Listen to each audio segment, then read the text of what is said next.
C'est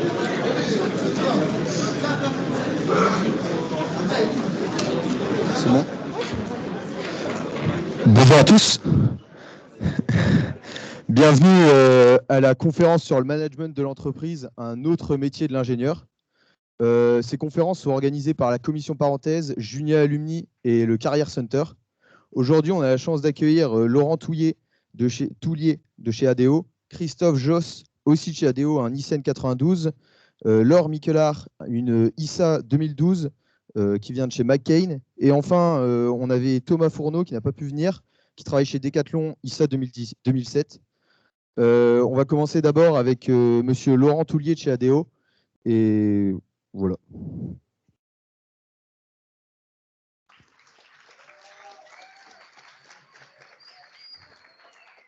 Bonjour à tous. Merci pour les applaudissements, mais j'ai encore rien dit. Donc moi, je suis de Laurent Toulier. Je suis de l'école Polytech Lille, mais j'ai mes deux garçons qui sont à l'ICEN en 2e et 5e année à l'ICEN. Voilà.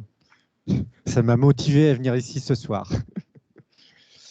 Donc je vais commencer par vous présenter le groupe ADO. Le groupe ADO, c'est un groupe qui regroupe un ensemble d'enseignes, une entreprise plateforme. Ouais. Donc, au total, c'est 150 000 leaders, 150 000 collaborateurs qui travaillent chez ADO sur différentes enseignes. Donc là, vous voyez Bricoman, qui est plutôt… moi, je travaille pour les enseignes Bricoman au niveau informatique chez ADO. Il y a aussi, donc la plus connue, c'est Leroy Merlin. Et tout ce qui est entreprise de plutôt décoration cuisine, Zodio, Alice Delis, etc. OK ? Voilà, donc on a une entreprise plateforme autour de 3 axes. Tout ce qui est bricolage au niveau des particuliers, avec Leroy Merlin, Cabane, Weldom, Cotatis, Brico Dépôt. Et on va avoir aussi la branche plutôt décoration, avec ici Zodio et Alice Delis. Et donc Bricoman. Bricoman, c'est des magasins qui sont dédiés pour les pros. Donc c'est plutôt les artisans qui viennent avec leurs commandes. Et donc c'est en service guichet. Et donc ils viennent avec leurs commandes et on leur délivre la marchandise. Alors, le groupe ADO, il est présent au niveau international, d'accord, à peu près sur tous les continents, sauf l'Amérique du Nord.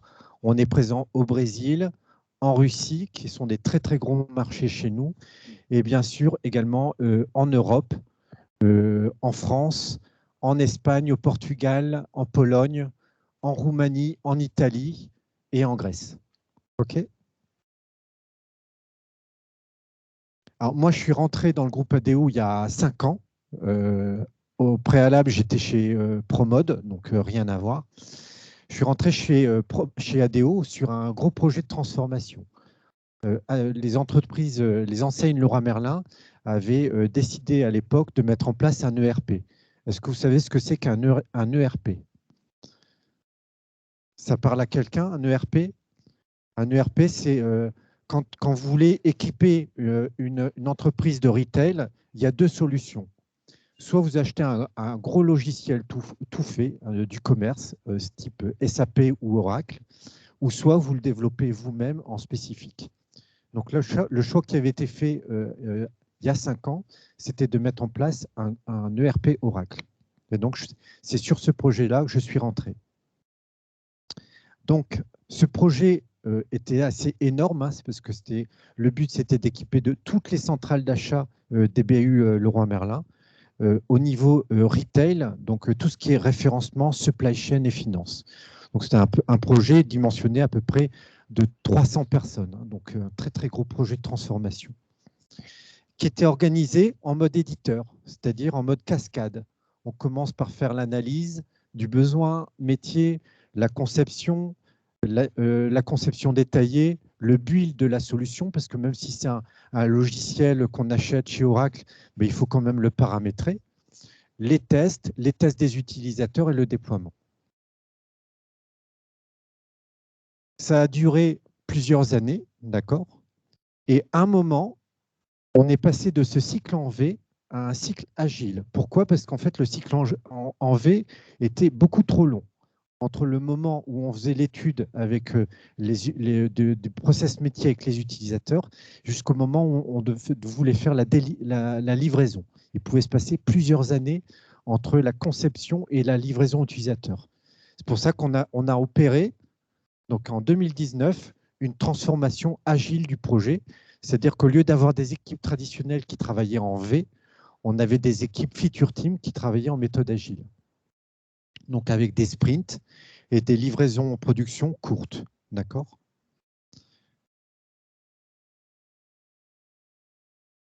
Alors, la transformation agile, elle s'opère sous différents aspects. D'accord?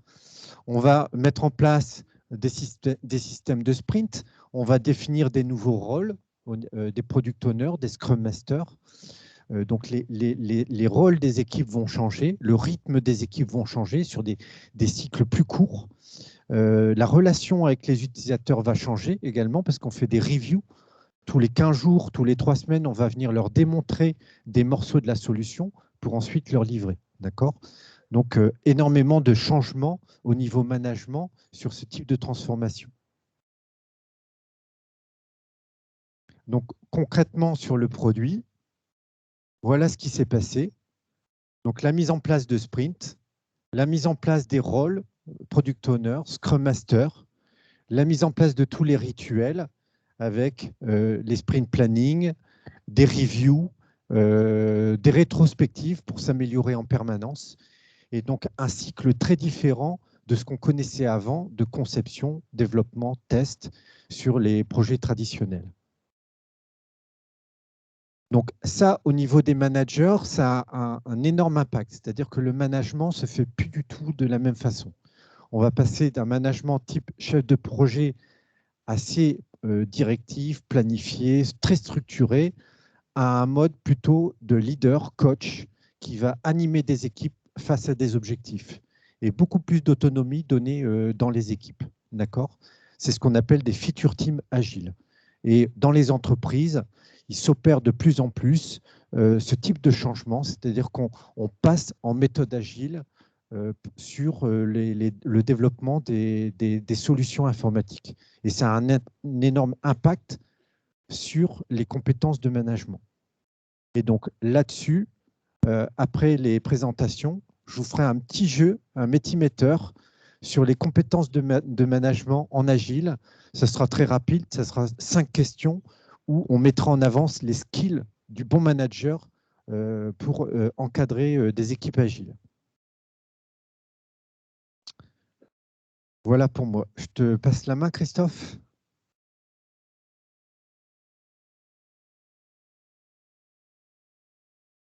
Merci Laurent.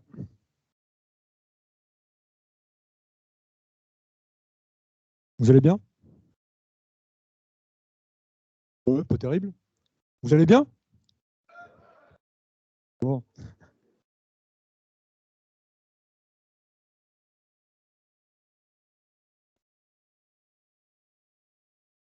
Alors moi, je suis ravi d'être là avec vous, parce qu'il y a 30 ans, ça fait exactement 30 ans, donc je suis sorti de l'ICEN, et ben, j'étais dans les parages, là j'arpentais les mêmes couloirs, les mêmes rues, les mêmes zinzins, les mêmes troquets. Donc là, je suis vraiment ravi d'être avec vous et puis d'essayer de transmettre quelques éléments. Alors dans mon parcours, rapidement, donc moi je suis sorti donc en 92, je vous l'ai dit, j'ai toujours travaillé dans le monde de la grande distribution et dans l'informatique. J'ai travaillé chez Kiabi, chez Camaïeu Homme, qui est devenu Jules maintenant. J'ai passé aussi 2 ans et demi à la Redoute, à Auchan aussi, une grosse partie à Auchan. Et puis avec Laurent maintenant, donc depuis 8 ans dans le groupe ADO. Alors le groupe ADO, je ne vais pas revenir, mais vous voyez les enseignes que regroupe le groupe. Donc Leroy Merlin, la plus grosse enseigne. Bricoman, où travaille Laurent. Zodio et Cabane, que vous connaissez également. Alors le thème que je voulais présenter avec vous, c'est le manager leader. Je vais vous donner juste 2 expériences que j'ai fait dans mon parcours. La première expérience, c'était à Auchan. Il y a mon patron, un beau matin, il vient me voir, il me dit « Page blanche, et dans 9 mois, il faut qu'on construise un drive. » construise la solution informatique du Drive dans 9 mois. Alors, vous savez ce que c'est que le Drive aujourd'hui.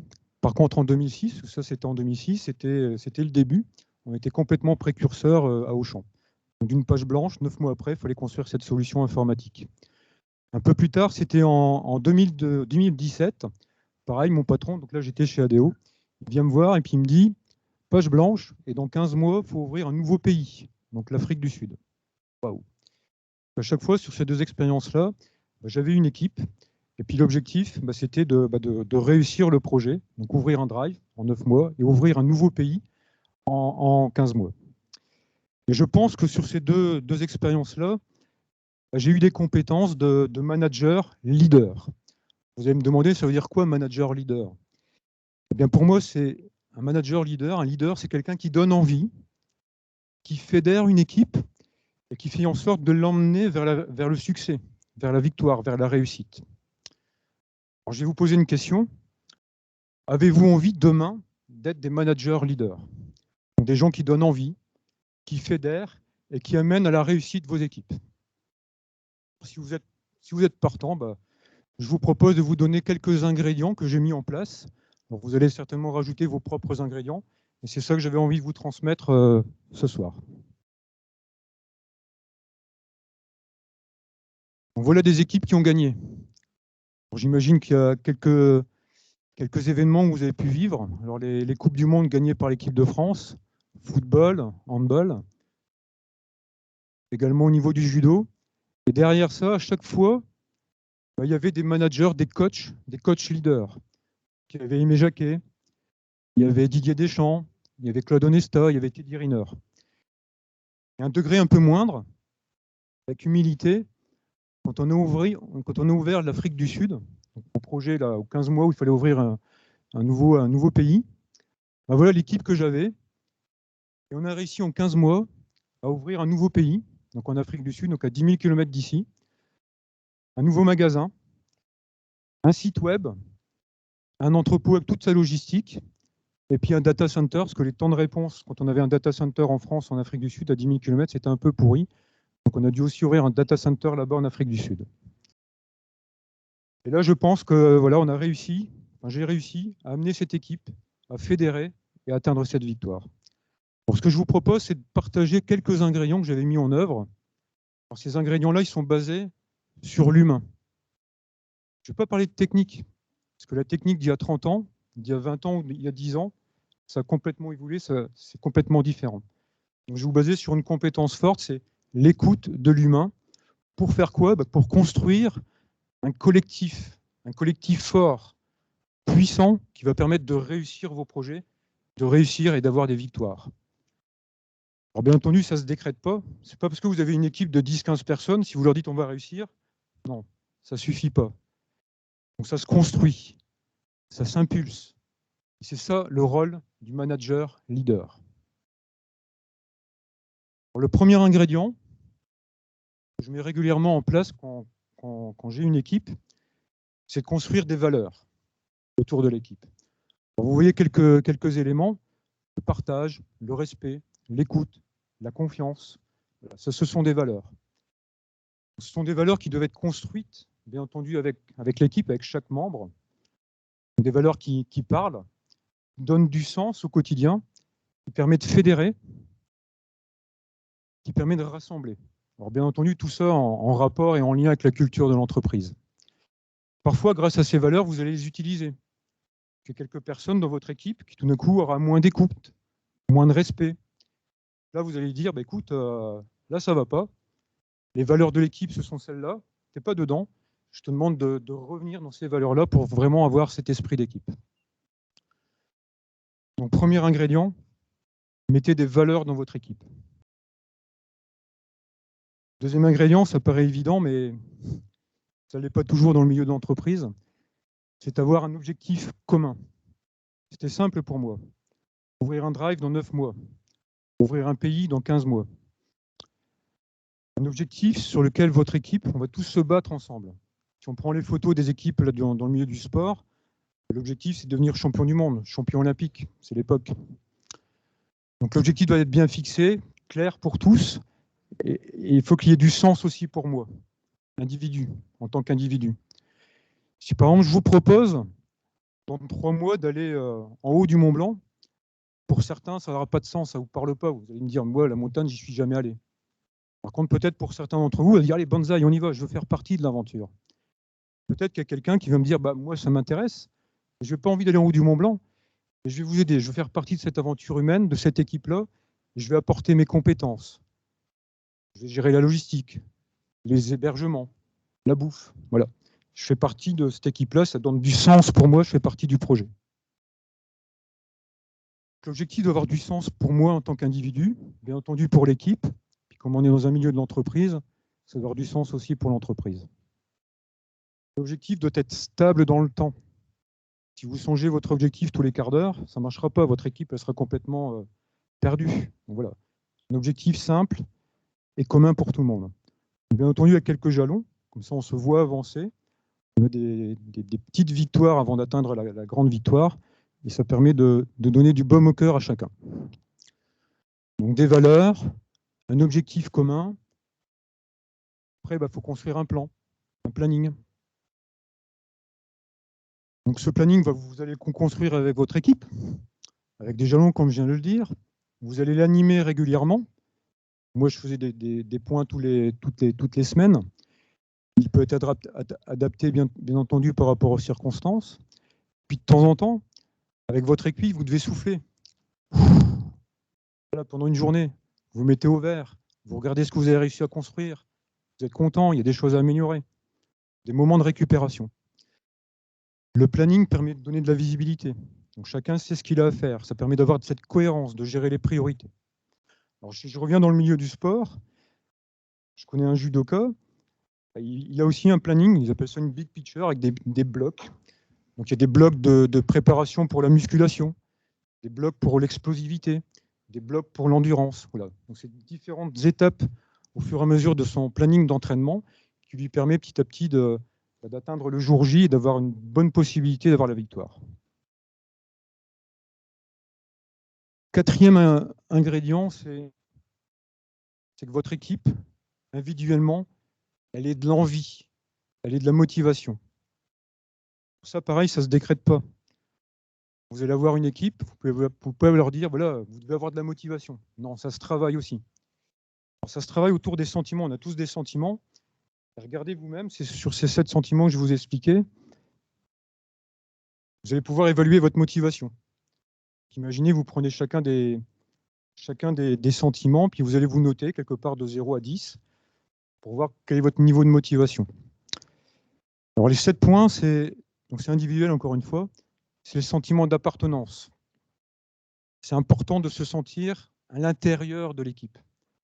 Si je prends la personne qui va nous aider à aller au haut du Mont Blanc, celui qui va nous gérer la logistique, les hébergements, voilà, s'il y a du sens pour lui, il appartient à l'équipe, il est bien, il est dans son rôle. Alors ça passe par des moments aussi de convivialité. Il y a un repas le midi, un repas le soir, une petite bière le soir, ça fait partie de la construction de l'équipe. Le deuxième sentiment, très important, c'est le sentiment de plaisir. Dans votre carrière, par moment, vous allez dire, moi je ne me sens pas bien, je ne prends plus de plaisir à travailler avec mes collègues, à aller dans l'entreprise. Là, je vous conseille de changer. Votre motivation, elle passe par du plaisir au quotidien, à revoir vos collègues, à travailler avec votre patron, à travailler avec votre équipe. Le sentiment de plaisir, c'est quelque chose d'important. En tant que manager leader, il faut que vous évaluiez aussi les moteurs des personnes dans votre équipe. Qu'est-ce qui les fait vibrer? C'est quelque chose de technique, c'est de l'autonomie, c'est de la liberté, c'est des challenges. Donc individuellement, on a tous des sentiments différents par rapport à l'engagement. Qu'est-ce qui me fait vibrer? Qu'est-ce qui me fait lever le matin?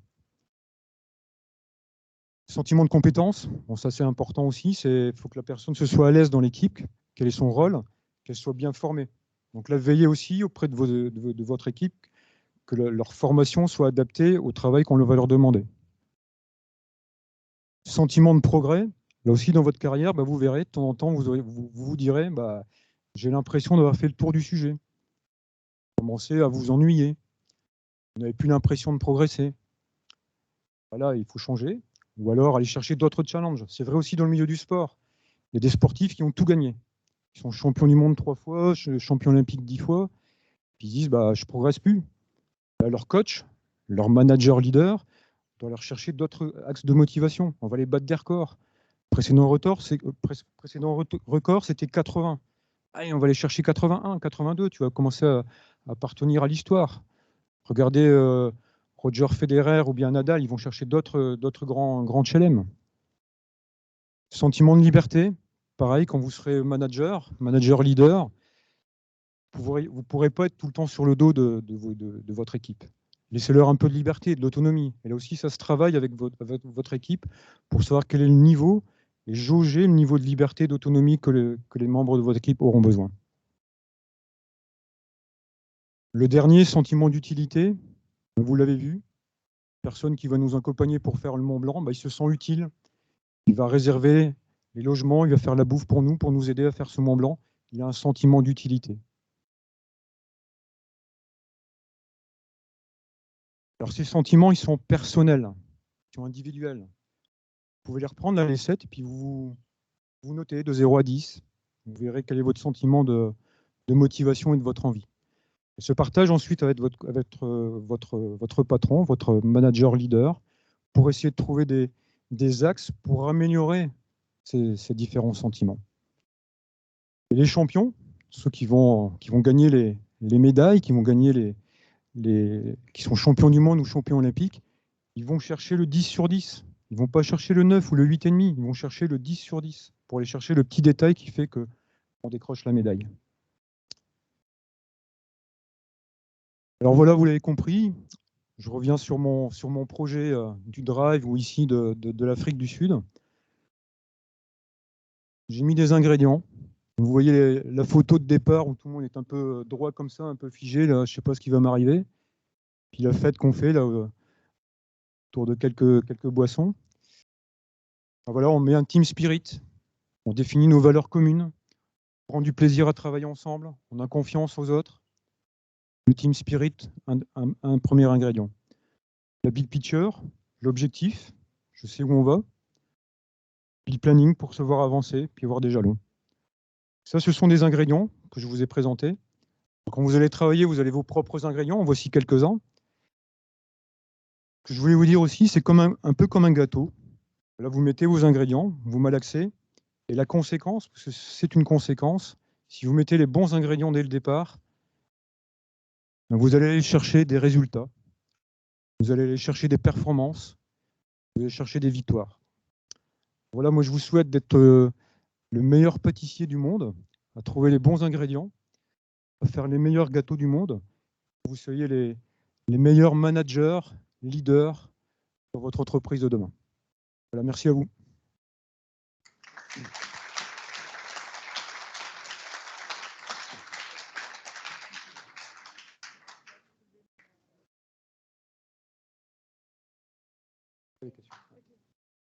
Je suis tac à droite.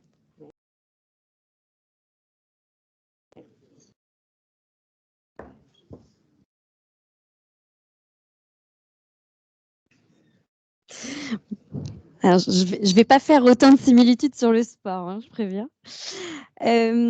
Désolée, il est un peu l'heure de l'apéro. Vous allez voir de la nourriture à la photo, donc ça va vous donner envie.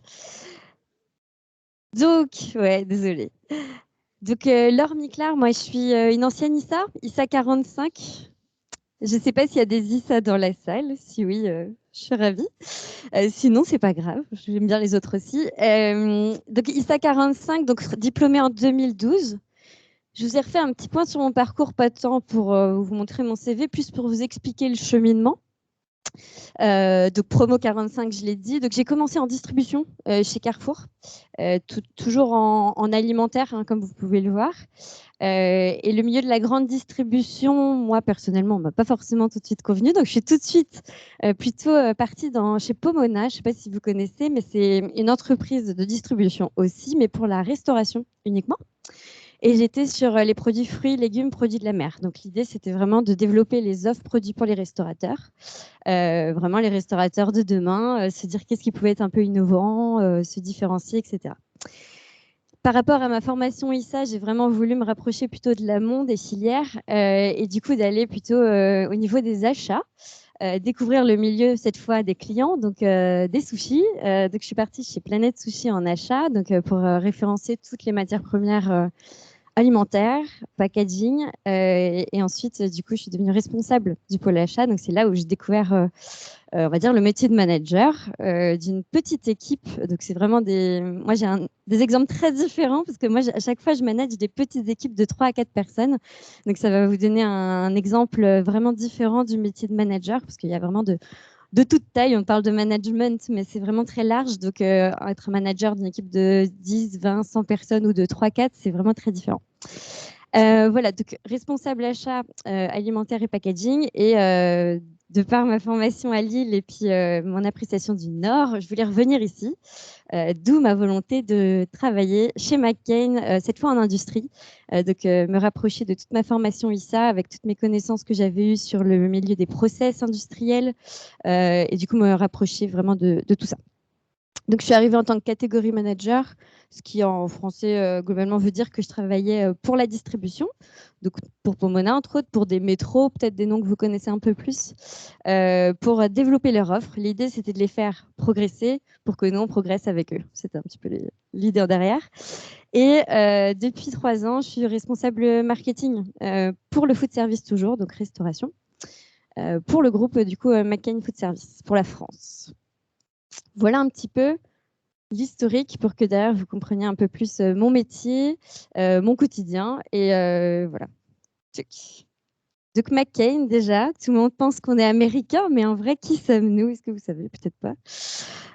Eh ben, on est canadiens, et oui, c'est les cousins, donc avec un petit accent en plus, mais c'est canadien, donc ça date de 1957 et c'est un groupe familial, donc c'est tout simplement les frères McCain qui ont inventé la surgélation de la frite à l'époque.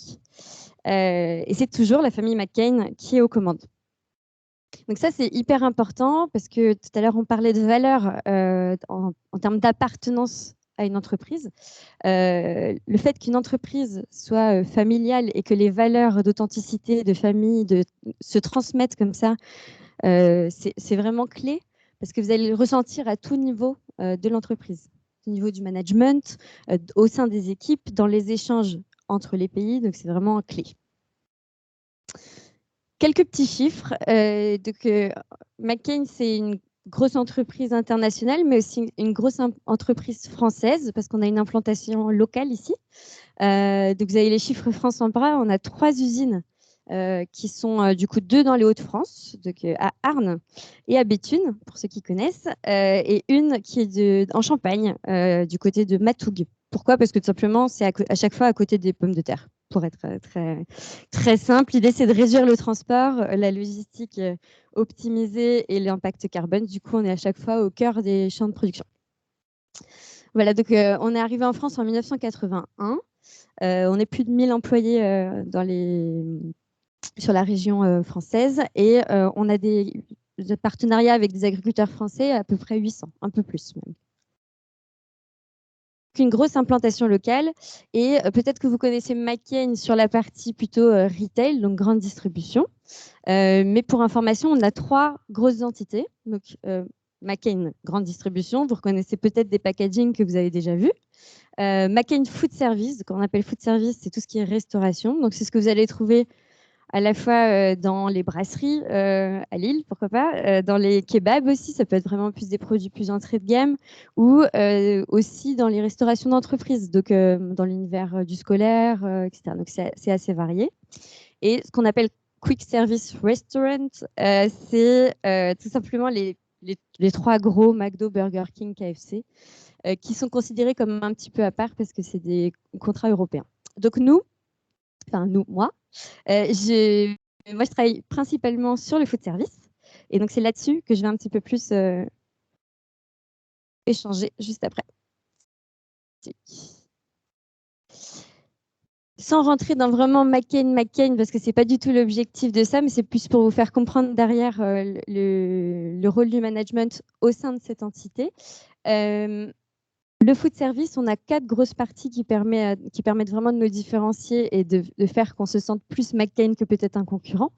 Ça va être effectivement par rapport à toute notre implantation locale, notre historique sur la pomme de terre et notre famille McCain qui a inventé la surgélation. Donc toute notre connaissance, on va dire vraiment amont et filière.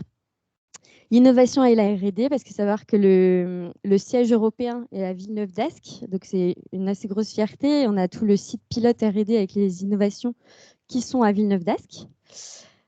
On fait des gros travaux sur l'amélioration de la qualité et de la nutrition, même si c'est entre guillemets de la frite. On fait des grosses mises en avant, notamment sur la partie clean labeling, donc pour qu'il n'y ait pas du tout de produits, on va dire pas sains, des Nutri-Score aussi améliorés au maximum, et le fameuse implantation locale. Et notre engagement RSE, c'est sur 4 piliers: agroalimentaire, agriculture, environnement et hommes, people. Donc c'est vraiment ce qui nous regroupe ici ce soir. Agriculture, parce qu'on a un gros travail de partenariat avec les agriculteurs pour qu'ils réduisent tous les intrants en pesticides, réduction aussi de l'apport en eau. Voilà, c'est vraiment un accompagnement d'échanges et de bonnes pratiques. Sur la partie agroalimentaire et sur la partie, on va dire, vraiment usine, etc. On va avoir même chose, toutes les apports en eau, les améliorations d'efficacité. Et par contre, sur la partie hommes, donc équipe, on a à la fois tout ce qui est impact sur les communautés locales et aussi toutes les directives qui vont être prises pour améliorer le bien-être des salariés, l'appartenance à l'entreprise. On parlait tout à l'heure d'appartenance pour l'exemple d'ADO. C'est vraiment un élément clé pour que les gens soient bien, pour que les gens se projettent sur le long terme et qui ne changent pas d'entreprise. Et du coup, quelqu'un qui est bien, il travaille bien et il est en général plus efficace. Donc voilà, petite introduction, désolée, j'étais un peu longue, mais l'idée maintenant, c'est de vous rentrer un peu plus dans la partie management en marketing food service.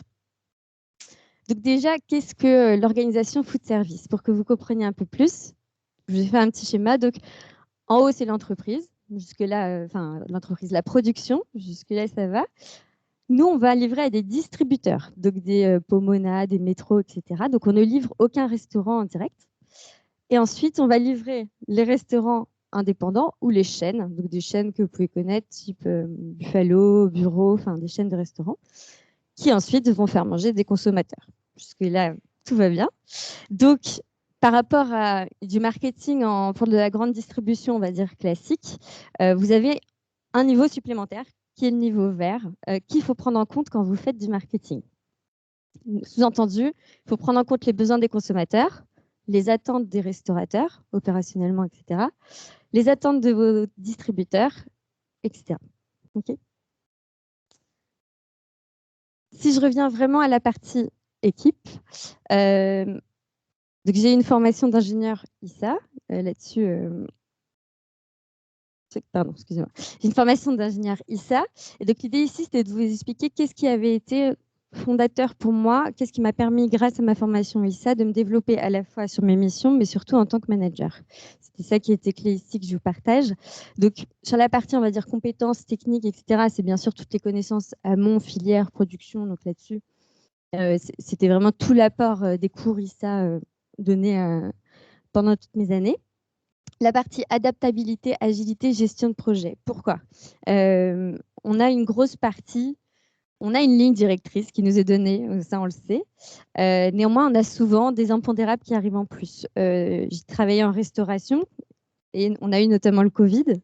Qui dit Covid dit beaucoup d'adaptation. Durant une année où on a fermé, on a rouvert, ça devait rouvrir, ça a refermé, on ne savait plus trop. Du coup, on a dû adapter en permanence. Adapter, c'est bien, c'est sympa, on est souple, on est agile. Néanmoins, du coup, ça perd toute cette notion de fil rouge, de ligne directrice.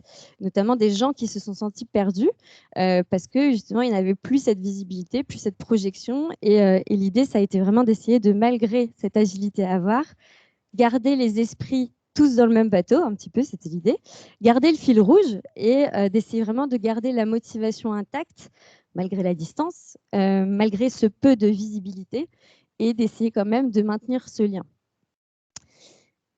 L'aspect concret, pragmatique, priorisation, ça c'est un vrai plus de la formation ingénieur. On est tout de suite tourné action en se disant pourquoi on fait ça, Comment on va le faire, la vraie question du comment. Challenger l'efficacité, est-ce qu'on ne peut pas le refaire autrement? Et ça, c'est un vrai plus de la formation d'ingénieur. Et l'idéal dans les équipes, c'est vraiment quand on a des mix de formation, ingénieur, commerce, etc. C'est un vrai plus de pouvoir s'apporter des visibilités très, très complémentaires.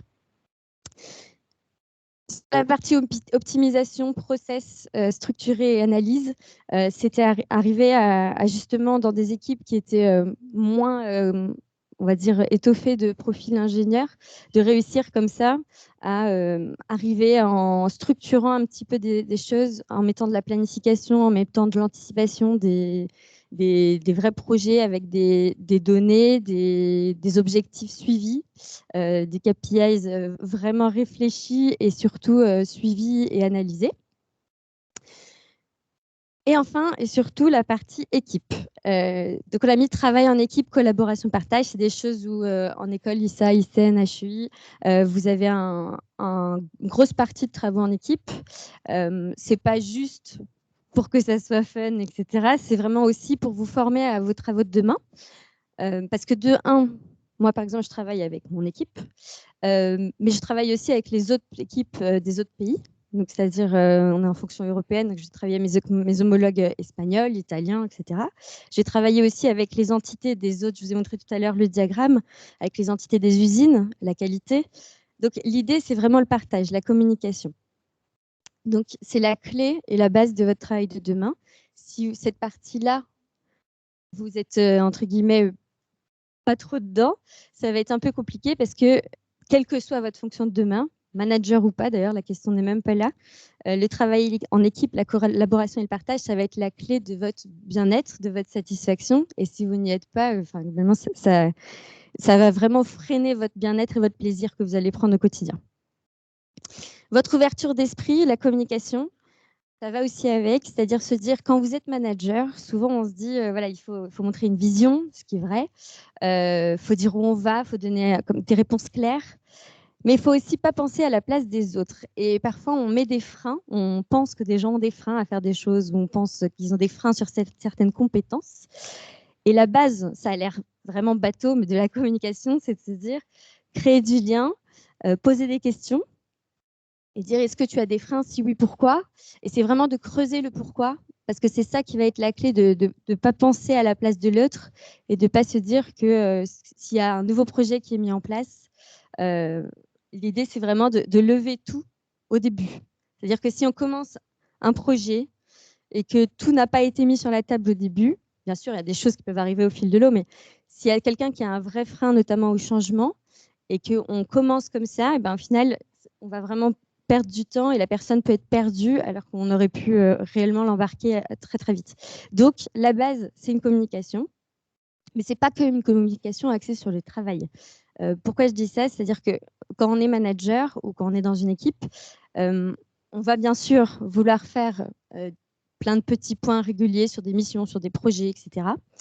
Néanmoins, l'important aussi, c'est de pouvoir faire plein de moments informels, de bien connaître, je ne sais pas, les états d'esprit de chacun, si quelqu'un est bien, pas bien. Ça va pouvoir permettre aussi d'anticiper beaucoup de choses, d'organisation.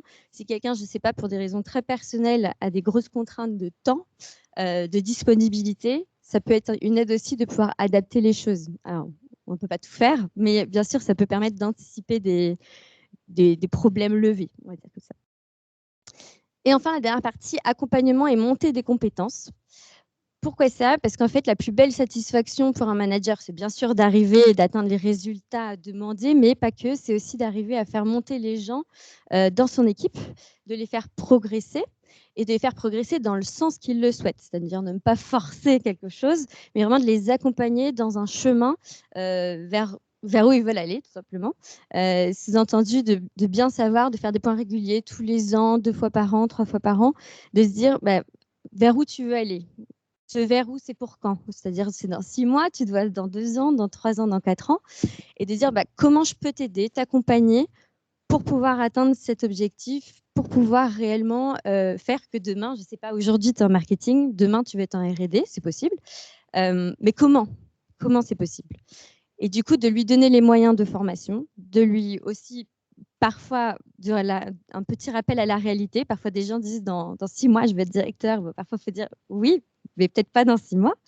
Et c'est aussi un moyen de bien accompagner, c'est de remettre les réalités en place, mais de donner des objectifs atteignables. C'est-à-dire de dire oui, tu peux y arriver. Et le comment, c'est vraiment l'accompagnement clé. Voilà un petit peu, en petit exemple récent, on a, donc en food service, on a un petit peu en retard par rapport à la grande distribution, on se met au digital. Voilà, donc c'est assez récent pour nous. Donc c'est-à-dire qu'avant, il y a même 3-4 ans, les gens envoyaient encore des fax pour des commandes. Oui, ça paraît fou. Donc l'idée, c'est de transformer toute l'entreprise en version digitale. Enfin, toute l'entreprise, la partie food service. On avait de tout âge dans les équipes et de toute attirance pour le digital. Il y en avait qui étaient très attirés, d'autres très peu. Et donc, il a fallu former 30 personnes à des mêmes process digitaux. Donc, ça peut paraître facile pour beaucoup d'ici parce que vous êtes jeunes, etc., le digital. Mais pour certains, c'est un frein. Pas forcément parce qu'ils ne savent pas le faire, mais parce que c'est un changement vraiment de structure, d'organisation, de réflexe. Et du coup, tout changement, ça peut amener des peurs. Donc, l'idée, c'est de lever ces peurs, de bien comprendre qu'est-ce qui fait peur et de les lever. Donc, ça a été des gros projets et surtout, on les a fait en petits groupes parce que l'idée, c'était vraiment que chacun puisse s'exprimer, pouvoir vraiment indiquer ses craintes et du coup, pour pouvoir les lever, les accompagner un peu sur du sur-mesure, entre guillemets, chacun à son rythme. Voilà, donc il y a eu des de travail un peu d'explication de projet, bien sûr, pour dire les délais de transformation digital, pardon, digital. Et ensuite, vraiment de dire à chacun, pour toi, concrètement, quel est le changement? Parce que c'est ça, en fait. Souvent, on parle de gros changements d'entreprise, mais la personne se dit, bon, concrètement, pour moi, ça veut dire quoi? Et du coup, l'idée de ces sessions, c'était vraiment de faire comprendre à chacun quel était l'impact pour lui. Et du coup, quels allaient être globalement le gain pour lui? Parce qu'à terme, l'idée, c'était de convaincre du gain pour la personne et de lever tous les freins. Donc, c'est ce qui a été fait. Et finalement, on est encore en process, donc je ne peux pas vous dire que c'est un succès garanti. Mais globalement, en tout cas, des personnes très, très réfractaires ont même été volontaires pour monter des groupes de travail. Donc, ça a été une vraie transformation, en tout cas dans l'état d'esprit. Et déjà, ça, c'est une belle victoire, parce que oui, ça va prendre du temps, on le sait. Mais rien que quand dans l'état d'esprit, la personne est positive au changement, c'est qu'on a gagné déjà une belle étape. Donc voilà, c'est un exemple tout récent de la partie digitale. Mais c'était pour vous montrer un petit peu au quotidien.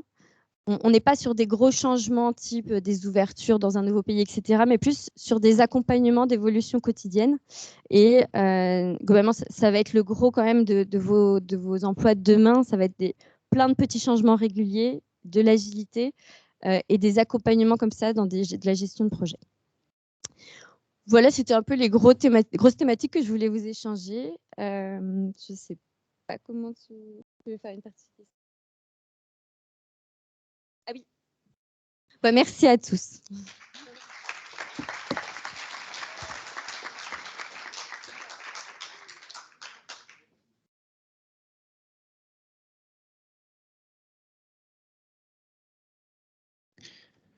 Alors, vous avez eu nos 3 présentations. Ce qui est sympa, c'est qu'à chaque fois, on a parlé des compétences de management au travers de nos 3 expériences professionnelles.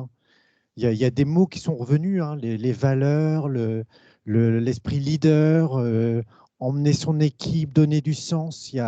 Vous avez des choses qui étaient communes dans les 3 présentations qui ont bien transpiré. Et donc, l'idée, c'est qu'au travers de ce jeu, donc, il vous suffit avec votre smartphone, et là, je n'ai rien à vous expliquer là-dessus, d'aller scanner le barcode pour rentrer dans Metimeter. Et puis, on va enchaîner avec 5 questions qui seront très courtes, hein, mais qui vont permettre de vous imprégner ces compétences qui sont attendues pour le manager leader.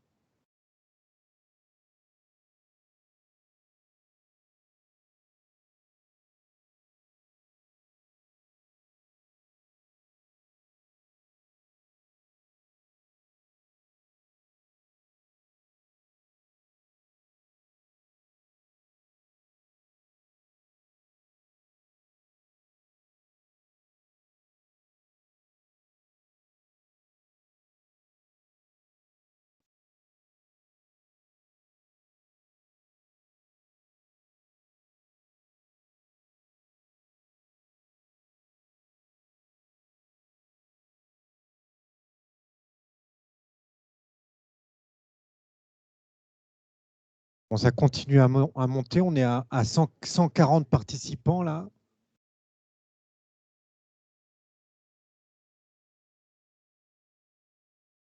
Je pense qu'on va pouvoir démarrer. 150 participants. 200 personnes.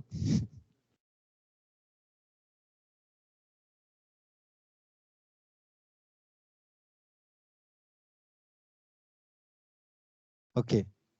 C'est bon? Alors, on va vous présenter, en fait, le jeu, c'est très simple. On vous présente 5 images. Il y a des propositions de réponses.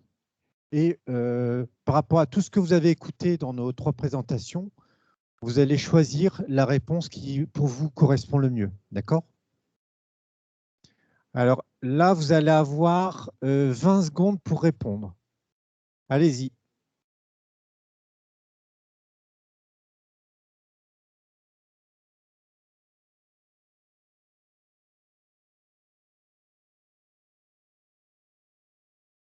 Qu'est-ce que ça vous inspire, cette image? Voilà. Très bien. Donnez le sens. Alors, pourquoi donner le sens? La direction du manager, donner le sens. Parce que avant tout, comme tu l'as expliqué, hein, quand on a un objectif à donner ou quelque chose, une solution à implémenter, si vous dites à votre équipe, bah, vas-y, pour la fin du mois, tu fais ça, tu dois mettre en place cette nouvelle fonctionnalité. Bon, bah, très bien, super. Mais ouais, mais pourquoi? Et il faut donner la motivation à l'équipe. Et il faut donner le sens. Il faut expliquer pourquoi, quelle est la valeur qu'on va apporter au métier. D'accord? Et c'est ce qui, derrière, va motiver toute l'équipe à atteindre cet objectif. Et donc, ça, c'est une grande qualité du manager, c'est donner du sens par rapport à un objectif. Tu parlais tout à l'heure de démarrer l'Afrique du Sud, mettre en place un drive au bout de X mois. Ben, la valeur métier, c'est que pour les clients en Afrique du Sud, on puisse commencer à leur distribuer des magasins Leroy Merlin via des commandes Internet sans qu'il y ait forcément un magasin. Voilà, ça c'est un sens. Et toutes les équipes, elles vont avoir un objectif et elles vont se focuser pour l'atteindre au bout d'un délai qui peut être de 3-4 mois.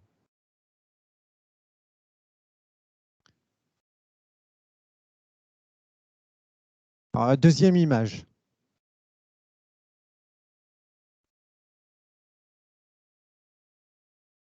Comment communique le manager avec son équipe? Ne rien dire, donner que les bonnes nouvelles ou être transparent?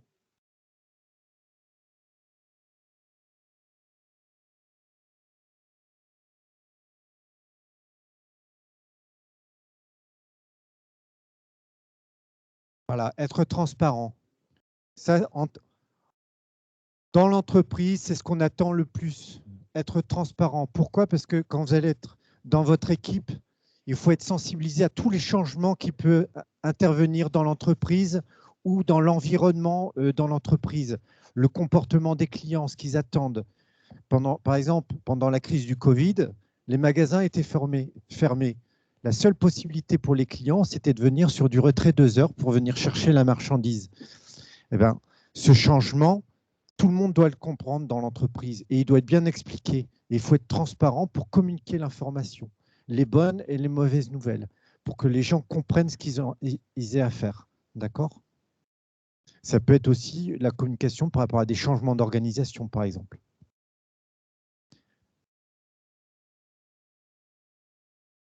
Alors, troisième image.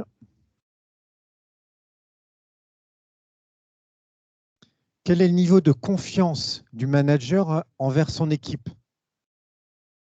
Est-ce qu'il fait confiance? Est-ce qu'il doit tout contrôler? Ou est-ce qu'il doit tout faire soi-même?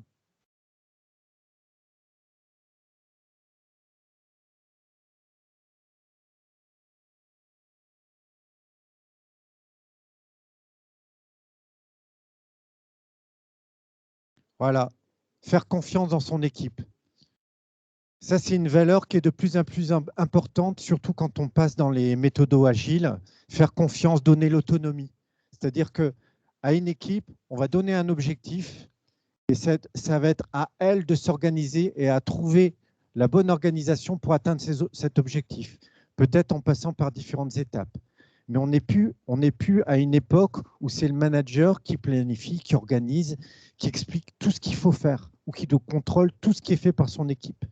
Il y a de plus en plus d'autonomie qui est donnée dans les feature teams pour atteindre ces objectifs. Alors, 4e question.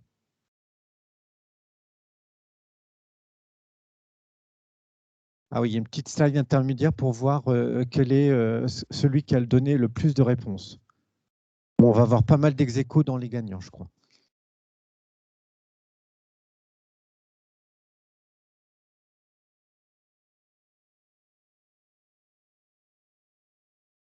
Alors, la 4e question, c'est autour du comportement du manager, toujours vis-à-vis de son équipe. Quel est le meilleur comportement? Écouter d'une oreille, entretenir une écoute active ou donner son avis sur les différents points.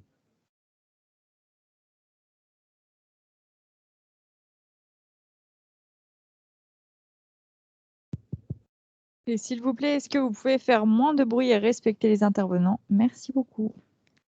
Alors, entretenir l'écoute, c'est également une compétence qui est à entretenir au niveau du manager et surtout l'écoute active. Pourquoi? Parce que quand on donne l'autonomie à son équipe, ça ne veut pas dire qu'on va s'asseoir dans son coin et puis qu'on laisse l'équipe faire.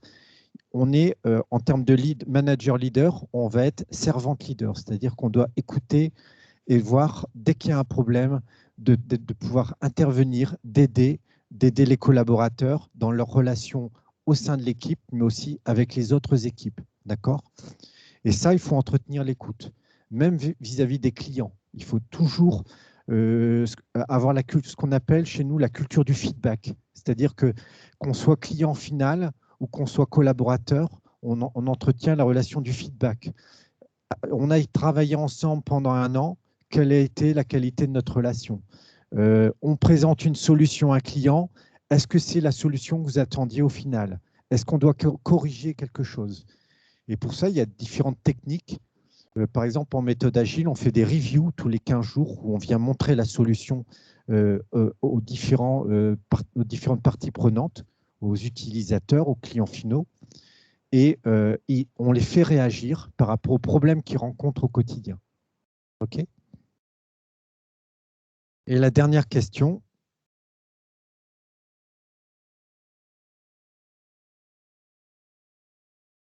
Alors, quel est le mode de décision du manager? Comment doit-il décider? Donc, laisser son équipe décider, prendre le temps de la réflexion ou décider rapidement et l'assumer. Donc, que doit faire un bon manager, un manager leader?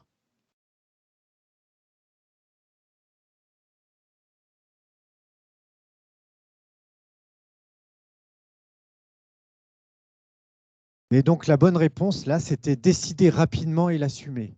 Pourquoi? Parce que dans la vie de l'entreprise, dans le travail de l'équipe, il y a toujours des changements très rapides à opérer.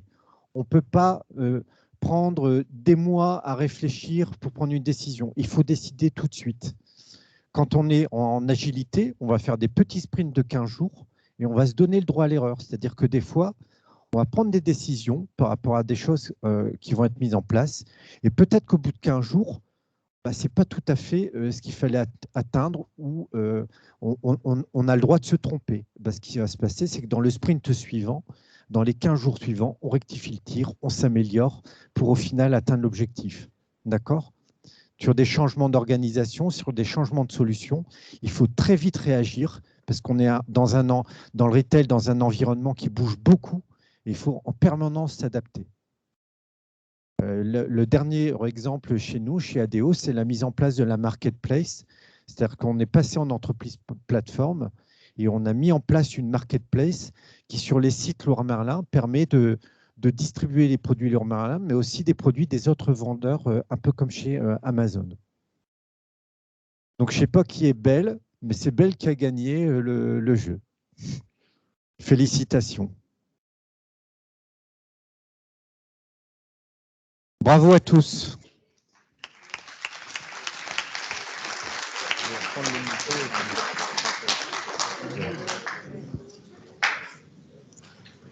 Donc, merci à tous nos intervenants pour leur témoignage et leur expérience, enfin le partage de leur expérience.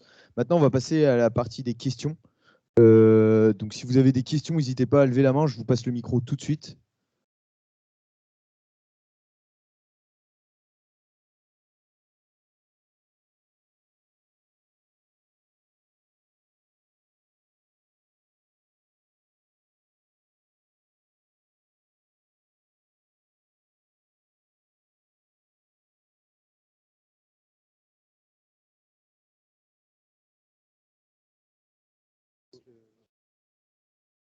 Du coup, qui a des questions? Allez, n'hésitez pas, hein, vraiment. Sinon, ok. Par rapport au management agile, ça a l'air tout beau tout rose quand vous en parlez, mais comment vous gérez les conflits d'intérêts entre les différents membres de vos équipes quand il y en a? Au niveau des équipes, en fait, elles sont organisées en autonomie, c'est-à-dire qu'on a des petites équipes d'à peu près 4-5 personnes. Et chaque équipe, au niveau des sprints très courts, hein, j'ai même une équipe qui travaille des sprints d'une semaine. D'accord ? Et à la fin de chaque sprint, ils font ce qu'on appelle une rétrospective. La rétrospective, c'est-à-dire que ça, c'est un truc hyper important en agile. On est dans un système d'amélioration continue.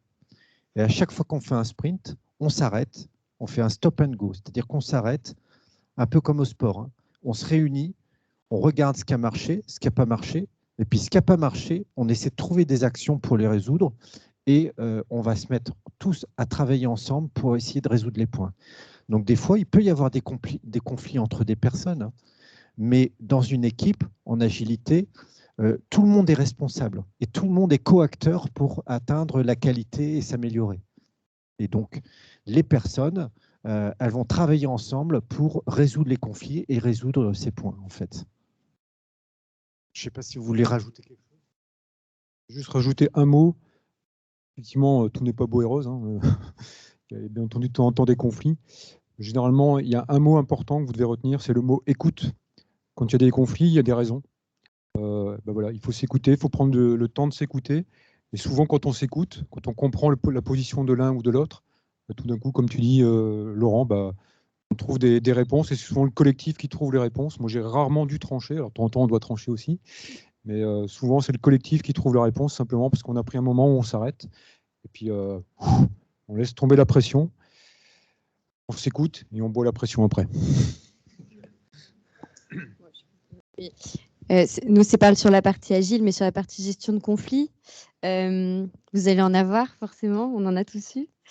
Le problème, c'est surtout pas d'attendre, parce qu'on a tendance parfois à repousser en se disant, bon, peut-être que si j'attends, ça va passer tout seul. Et en fait, plus on attend, pire c'est. Donc, effectivement, c'est se faire asseoir autour d'une table. Si c'est une gestion, si c'est moi avec quelqu'un, il n'y a pas de souci, entre guillemets, je sais le faire. Si c'est par contre deux personnes, et c'est les faire, entre guillemets, se faire parler, mais c'est les faire parler ensemble et pas moi intervenir à leur place. Donc, c'est poser les questions pour que tout remonte et pas attendre, surtout, c'est la clé. Mais il y en aura forcément, c'est normal, hein, comme tout le monde. Très bien, merci. Question du chat. Quels sont les points de difficulté principaux en tant que manager pour vous?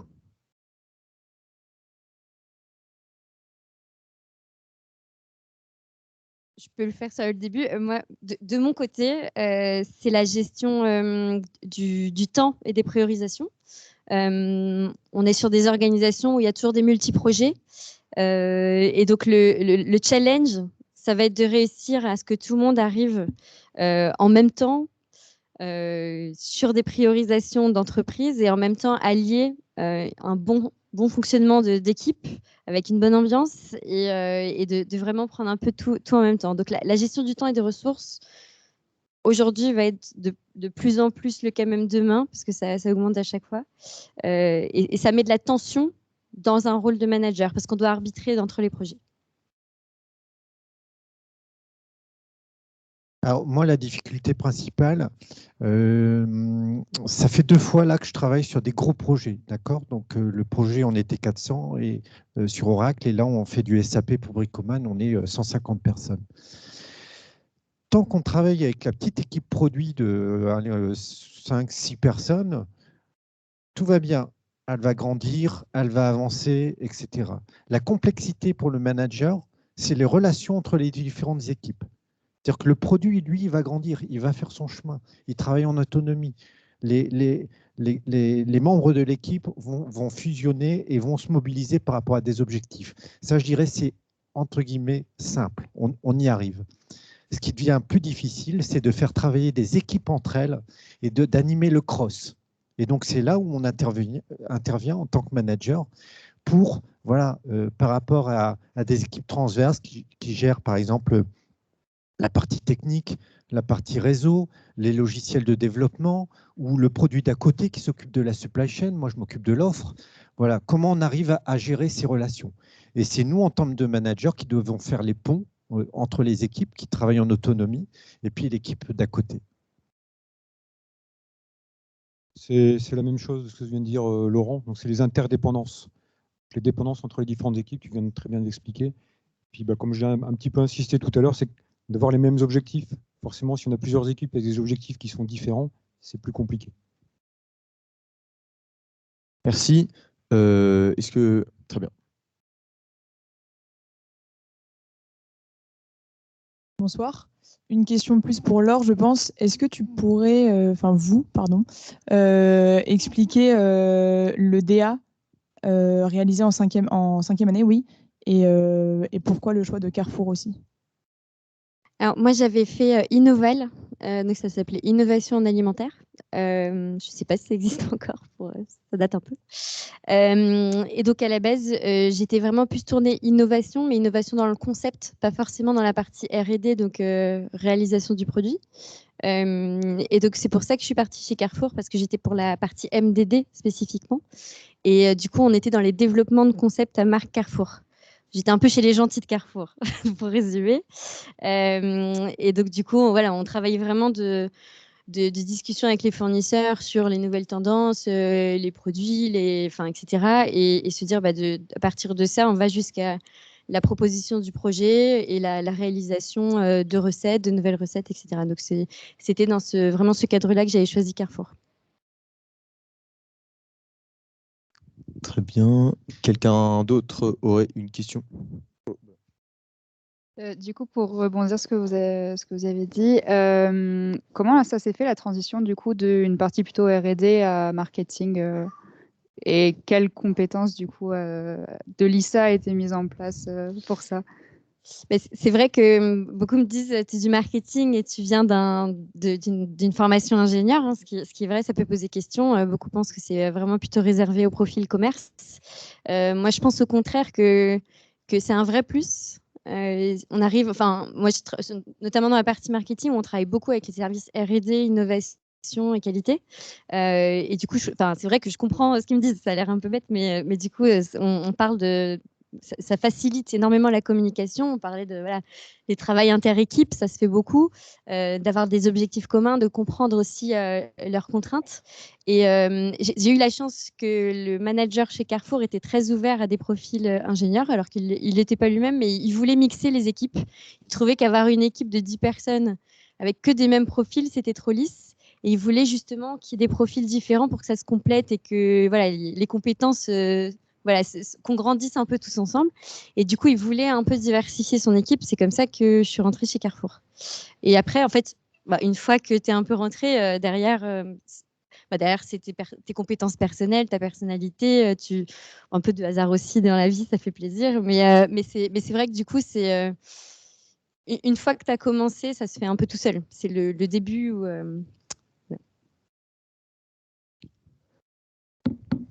Mais du coup, c'est aussi un petit conseil. Ne pensez pas à la place des autres et n'hésitez pas à postuler à des choses où spontanément, peut-être, on vous dirait n'y allez pas. Quelqu'un aurait une autre question? Une main qui veut se lever? Non. Oui. profitez-en, on ne viendra pas tous les soirs. Moi, j'ai encore une question. Au niveau des qualités d'un manager, est-ce que le leadership, ça s'apprend sur le terrain ou pas? Et quelles sont les qualités à avoir pour être un bon manager? Est-ce que vous les aviez, vous, en tant qu'étudiant, ou vous les avez acquis après? Bah, c'est quand même clairement beaucoup d'expérience. Enfin, moi, quand je suis sorti de l'école et que je suis arrivé chez Leroy Merlin, le premier boulot que j'ai fait, c'est du développement, parce que il faut commencer par la base et il faut avant tout savoir faire ce qu'on demande à ses équipes. Donc, on commence par un peu par tous les métiers. Et, la base, c'est de faire du développement, après de gérer des bases de données, d'animer un développeur, un deuxième développeur, de progresser ensuite sur l'animation d'une équipe, deux équipes, etc. Donc, c'est forcément, voilà, on grandit au fur et à mesure de sa carrière. On ne sort pas de l'école en disant, ouais, je suis leader, j'y vais. Il y a aussi forcément des compétences, hein, il y a des skills à acquérir, mais je pense que l'expérience joue beaucoup. J'aime bien la question parce que quand j'étais en 4e ou dernière année ou 5e année de lycéenne, j'imagine que vous faites des projets à plusieurs. Vous êtes, je sais pas, 5, 6, 10, je sais pas combien vous êtes. Et j'ai aimé un projet, donc c'était en informatique, où justement j'étais un peu le leader de cette équipe-là. Donc j'ai senti que j'étais bien dans cette animation-là. Alors, effectivement, comme tu dis Laurent, tu n'arrives pas dans le milieu d'entreprise où tout de suite on te donne une équipe. Tu dois quelque part un peu prouver. Donc tu commences par la base. Donc moi j'étais développeur, hein, pareil que toi. Donc tu fais 2-3 ans de développeur, puis après on te donne un peu plus de responsabilités. Puis ce que j'avais aimé quand j'étais à l'école, j'ai pu le faire dans le milieu de l'entreprise avec ses joies, ses peines, ses difficultés. Et puis après, d'année en année, on te confie de plus en plus de responsabilités. Ton équipe, elle fait 3 personnes, puis 10, etc. Donc voilà, donc j'ai eu cette... voilà, ce bien-être dans l'animation, je l'ai découvert, j'ai eu le déclic en dernière année ou avant-dernière année de l'école. Il y a les compétences, il y a aussi des gens qui, on ne sait pas pourquoi, ils ont le truc. Ça ne s'explique pas, hein. C'est vrai, il y a des gens, même très jeunes managers ont le truc. Par contre, ça s'apprend pour ceux qui ne l'ont pas dès le début aussi. Donc ça, c'est le bon côté. Mais donc voilà, il y en a qui l'ont spontanément très vite, qui, voilà, on sent, probablement ce que tu disais, c'est-à-dire que tu avais un peu la fibre. Les compétences, c'est sûr, hein, globalement, il faut que les gens aient confiance. Et il faut qu'on inspire confiance. Donc pour ça, faut avoir faut être compétent sur son poste. Sinon, forcément, on n'arrive pas à inspirer, à insuffler un certain respect ou pas modèle. C'est pas l'idée, mais une vision. Sinon, on est forcément remis en cause. Après, être bon manager, je pense que une même personne dans une équipe peut trouver qu'un manager est bon et le collègue à côté non. Donc, c'est quelque chose de très personnel. Je pense qu'avant tout, pour être bon manager, faut aimer les gens. C'est un peu bateau, mais c'est vrai. Il faut aimer s'intéresser aux gens de son équipe. Il faut aimer s'intéresser à leur bien-être. Est-ce que voilà, ils soient bien, à poser des questions. Et ça, tu l'as ou tu l'as pas pour le coup, aimer les gens et s'intéresser aux autres. Mais voilà, à partir du moment où quelqu'un est ouvert, curieux, n'importe qui peut être un bon manager. Tu as le contraire aussi. Tu as des gens qui naissent directeurs. Tu as l'impression ils sortent de l'école, ils sont déjà directeurs. Mais ils n'ont pas l'expérience. Pour ça, le mot expérience est important. Et ils sont directeurs, donc ils ont 25-30 ans, ils sont directeurs, ils ont une équipe de 200-300 personnes. Ils n'ont pas eu l'expérience, ils n'ont pas eu des problèmes dont tu parlais tout à l'heure. Hein. Tu disais tout est beau, tout est rose. Non, tout n'est pas toujours beau et tout rose. Donc ils n'ont pas eu cette expérience-là. Ils pensent bien faire, mais ils sont maladroits. Ils n'ont pas cette écoute-là. Et le mot, ce que tu dis, il faut aimer vos équipes. Quand vous allez avoir des équipes, il faut les aimer. Donc c'est un mot très important, mais ce n'est pas un numéro. Hein, dans une équipe, ce n'est pas le numéro 1, numéro 2, numéro 3. Donc voilà, il faut vraiment créer cet esprit d'équipe, aimer vos personnes, alors, au sens noble du terme, bien entendu. Et voilà, il y a des gens aussi qui arrivent, ils sont directeurs tout de suite, et ils ne sont pas fait les dents sur le terrain avec des petites équipes, et ils sont parfois très maladroits. Et ça crée des dégâts. Ça peut créer des dégâts humains. Très bien, j'arrive.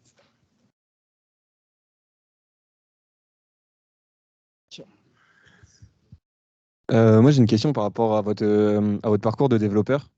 À partir de quel moment, quand vous êtes passé manager, est-ce que ça s'est plutôt fait par rapport à une opportunité ou c'était vraiment un choix d'évolution de carrière? Si je prends mon cas, j'étais dans une petite structure. On était une équipe de 7 personnes. Donc, il y avait le boss, il y avait le patron. On était 4-5 développeurs et il n'y avait pas de possibilité de grandir quelque part. Donc, j'ai pris la décision de changer d'entreprise pour être dans une structure plus importante. Donc, quand je suis arrivé, j'étais développeur, chef de projet, je ne sais plus trop quoi.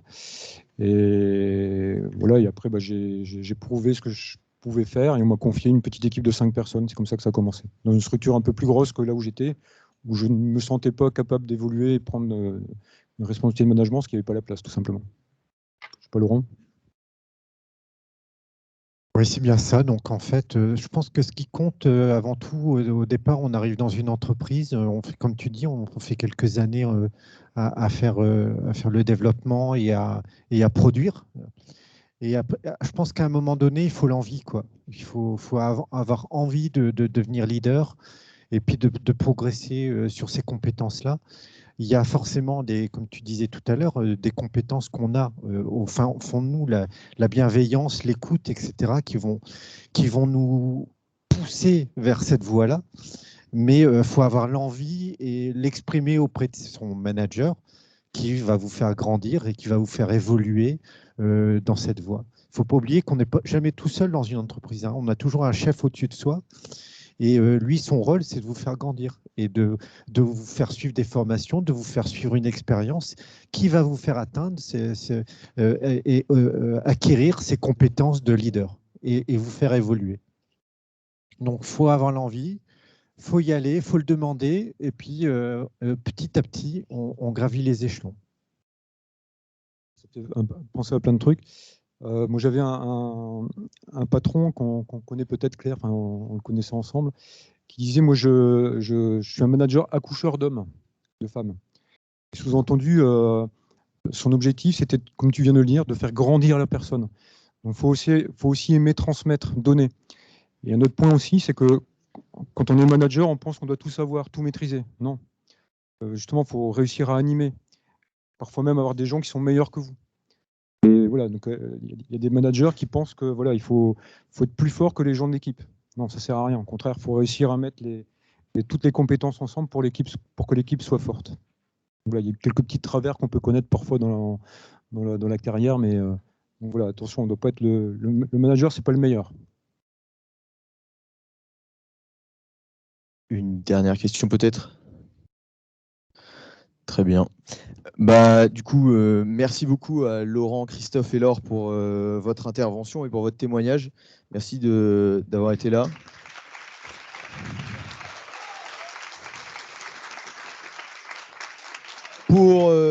Juste pour ceux qui sont arrivés en cours de route et qui n'ont pas signé la feuille d'émargement, venez nous voir pour que vous puissiez la signer. Sinon, votre conférence ne sera pas validée. Voilà. Bonne soirée à tous. Merci.